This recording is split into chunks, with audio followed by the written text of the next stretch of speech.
মুক্তি এবং সেনাপতি সব ষড়যন্ত্র প্রমাণ সহকারে সকলের সামনে আনলো বিহান এবং কম্পাসকে নির্দোষ প্রমাণ করলো বিহান।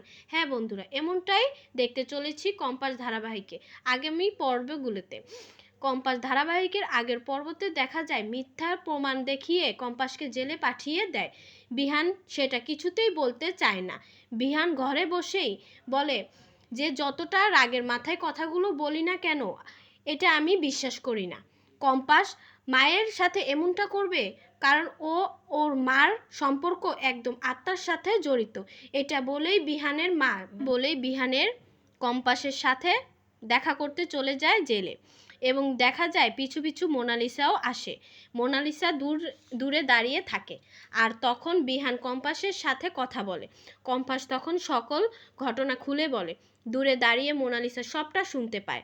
কথা শেষ হওয়ার মাত্রই বিহান কম্পাসের উপর খুব রেগে যায় এবং থানা থেকে বেরিয়ে আসে। কম্পাসের উপর বিহানের রাগ দেখে মোনালিসা খুব খুশি হয়ে ওঠে। এরপর দেখা যায় বিহান যখন বেরিয়ে আসে, মোনালিসা মনের আনন্দে মুক্তি মাসিকে ফোন করে এবং ফোন করে বিহানের কম্পাসের উপর রাগ হয়ে ধরনের কথা শোনাচ্ছে সেটা মুক্তি মাসিকে বলে।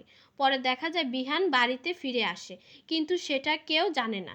বিহান যেই মুহূর্তে বিহানের ঘরে যাবে, সে ঠিক ওই সময়ই মুক্তি এবং সেনাপতি কথা শুনতে পায়। সেনায় দাঁড়িয়ে সমস্ত কথা শুনে বিহান তখন শুনতে পায় মুক্তি এবং সেনাপতি বলছে এইবার কম্পাসের উচিত শিক্ষা হয়েছে। কম্পাস তো বুঝতেই পারেনি সে ওটা কম্পাস ছিল না এবং বাড়ির কেউই বিশ্বাস করলো না। বিহানও কম্পাসকে ভুল বুঝেছে। আমাদের কাছে অনেকটাই ভালো হয়েছে যে কম্পাসকে এই বাড়ি থেকে তাড়াতে পেরেছি। কম্পাসকে দেখতে এই ছাম্বাকে দাঁড়িয়ে আমি বেঁচে গেলাম। মুক্তি আরও বলে ডিকের এই এআই ছাম্বা খুবই উপকারী হলো, দোষ করবে সব কম্পাসের উপর।